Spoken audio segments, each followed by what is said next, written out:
So we've read the Activision letter, both parts 1 and 2, but the EVP of corporate affairs and CCO over at Activision Blizzard had a spicy tweet thread that you are not going to want to miss. Let's read what Lulu had to say right now.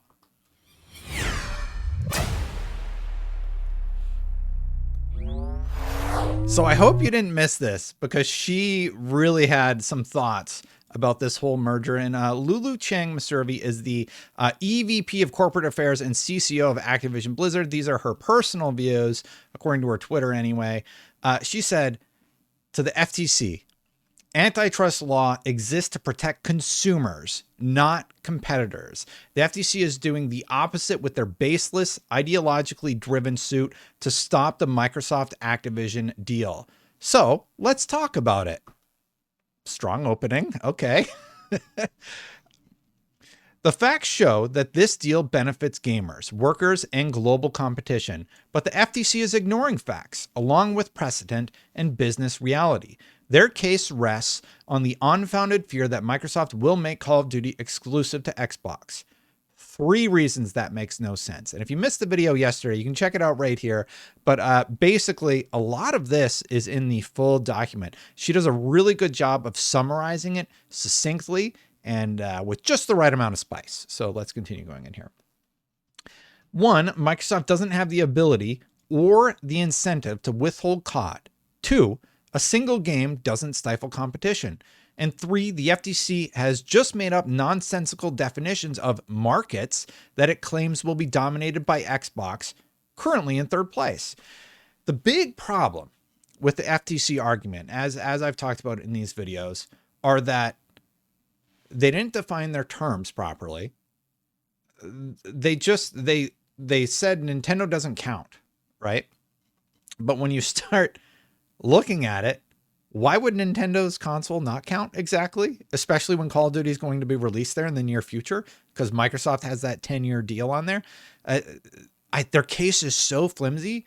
It's like bad, especially when the EU comes out and basically says, we don't agree with your case. We don't agree with your thesis statement in the case. And I think that puts them in a really, really tough spot. I'll make the text a little bit larger here.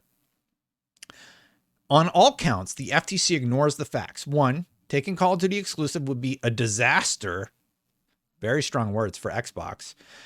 By withholding COD from other platforms, Xbox would torch trust, alienate gamers, and erode much of the value of COD. And they'd lose billions of dollars. I've talked about this a lot. I put a poll out on Twitter. Let me bring it up really quick. So I put a poll out on Twitter, and I basically said, what would you rather have? Would you rather have your competitor paying you $1 billion a year, all of your competitors individually paying you $1 billion a year, or Call of Duty exclusive on Xbox, right?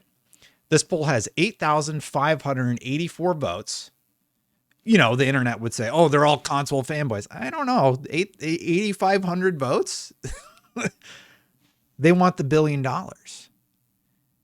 Even the general public thinks that it doesn't make sense for Microsoft to make Call of Duty exclusive to the Xbox platform, right? Now, if there's another poll out there from somebody who isn't me that you would like to see what the response would be, the same poll, right? Is it smarter for Microsoft to make Call of Duty exclusive, or is it smarter for Xbox to take the $1 billion from all their competitors every year? I don't think anybody in their right mind is going to say, oh yeah, you should take Call of Duty exclusive. Well, I mean, 20% of people thought that, but you're throwing away like $3 billion a year. Like it's nuts. Anyway, if that weren't enough, Xbox has already made a 10-year commitment to bring Call of Duty to Nintendo and keep it on Steam. They've made the same offer to Sony. That offer continues to stand, and it will continue to stand. So the idea that, well, Microsoft could make Call of Duty exclusive, what, in a decade?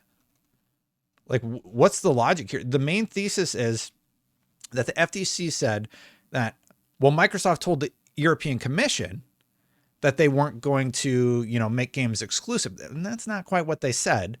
And the European Commission actually called them out on that, saying, no, that's not what Microsoft said to us. Here's what they said. And meanwhile, before the FTC even filed their claim, Microsoft had a 10-year contract on the table for Valve and Steam. They said, we don't need it because you'd be stupid not to release on our platform and take the $1 billion we're going to make for you every year. They gave it to Nintendo, and Nintendo said, yes, please bring more of your games over here. We'll take Call of Duty. Why not? And there's one on the table for Sony, who will not sign it. Sony has no logical advantage to signing that contract. They want them tied up in these legal proceedings as long as they possibly can be. These commitments totally undermine the FTC's supposed concerns about harm, but the FTC has refused to engage on them other than to accuse Xbox of breaking past promises to the European Commission, an allegation the European Commission itself publicly refuted the next day. So the FTC's whole argument is, well, they told the European Commission this, but then they did this with the Bethesda merger. And then the European Commission said, no, that's not what happened. Their case is not strong, and Microsoft is more than willing to take them to court. And you know what? I hope you're more than willing to hit that subscribe button. If you've watched this long, 50% of the people watching right now, not subscribed. I know you're not. And one of the goals I have for this channel is hitting 100,000 subscribers. So if you've watched to the 6-minute mark and you're not subscribed yet, please consider hitting that button. I hope you like the content. I hope you like what I'm doing for you here, and I appreciate it. I have this goal of hitting 100,000 subs, so I hope you see the value in subscribing, because I'm going to keep making this content, and I hope you enjoy my thoughts and mannerisms, I guess. Let's get back to it, though. On top of it all, it's widely known in the industry that Activision is currently averse to multi-game subs and cloud services. So the FTC's theory is that Xbox will withhold from competitors something that they never had in the first place. That's desperate and destined for failure. In the actual document, you can check that out here, by the way. They actually said the FTC's argument reeks of desperation and is destined for failure. So she's paraphrasing what it said there, and wow. Yeah, it's just a lot of spice. Anyway, continuing on. The FTC ignores that no game or franchise is enough to make or break a gaming platform. Call of Duty faces intense competition worldwide. Rainbow Six, Fortnite, like even other games like Genshin Impact.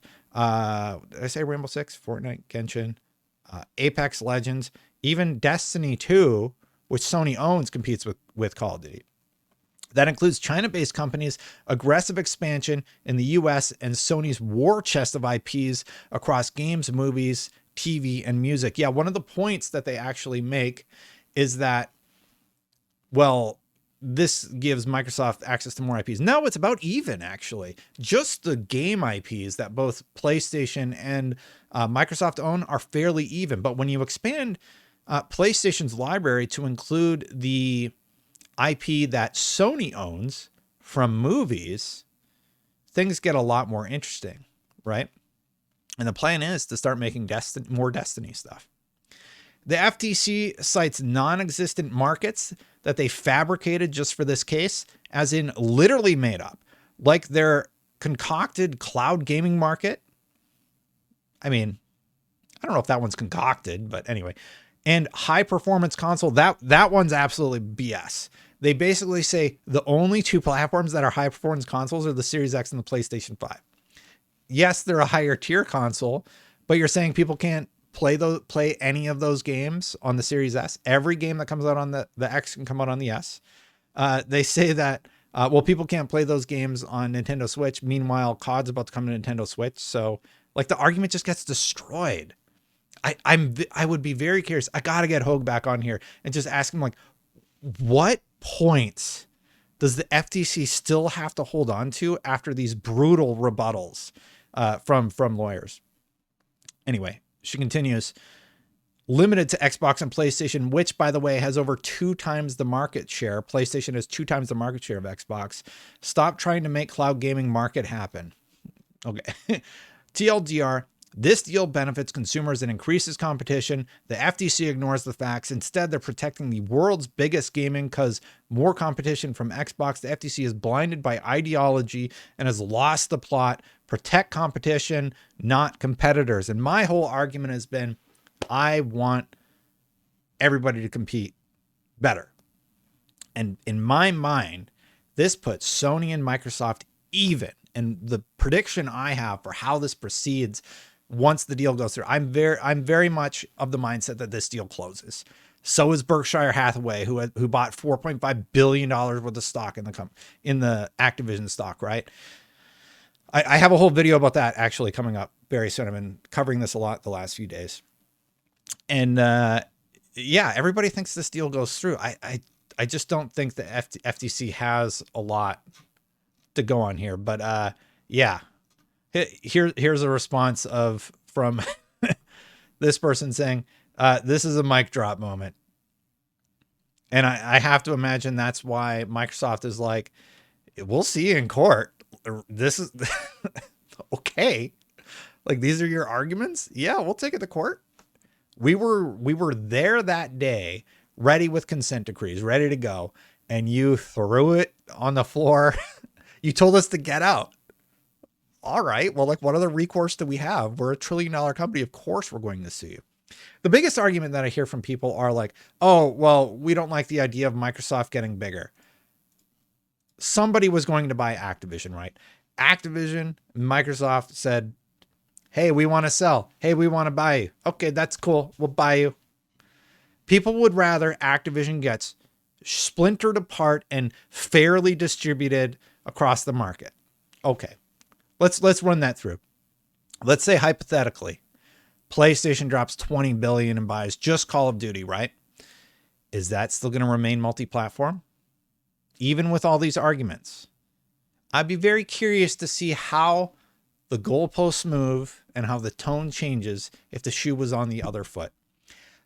All I see here is one company that wanted to sell and one company that had the money to buy. You don't think Sony would have been at that table?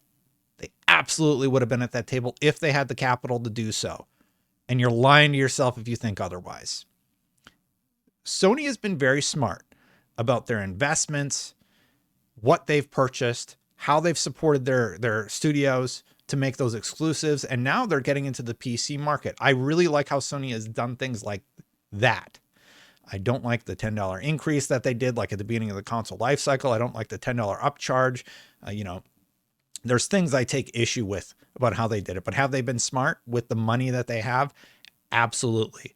But you're lying to yourself if you think Sony wouldn't have been at that table if Microsoft wasn't. And the reaction is, it's fascinating to me. If these big companies are going to sell, they're going to sell. Like, that's just something that's going to happen in the industry. And I've been so surprised that people are like, whoa, we don't want Microsoft to buy it. Would you be happy? People would actually be happier if Tencent or Embracer Group bought it, which is just so strange to me. Like, who cares that it's Microsoft? Anyway, just sort of thinking out loud here at the end of the video. Thank you so much for watching. Hit that subscribe button, hit that bell to know when this content goes live. Thank you so much for watching, everybody. Thank you so much to the members. And yeah, if you're at the end of the video and you haven't subscribed yet, please consider doing so. If everybody who watched this subscribed, I would have hit my goal 100,000 subs like already. And if you want to become a member, I post all these with no ads. If you don't like the ads, that is available to you also. And you support the channel. Thank you so much for watching, everybody. Thank you so much to the members. I'm going to get out of here. If you want to see the Activision letter, like the full letter, I did 2 separate 20-minute videos about it. It's a doozy. It's like 35 pages long. You check out part 1 here, and then part 2 is also equally as spicy. Thank you so much for watching. I'll catch you for the next one. Bye for now, everybody.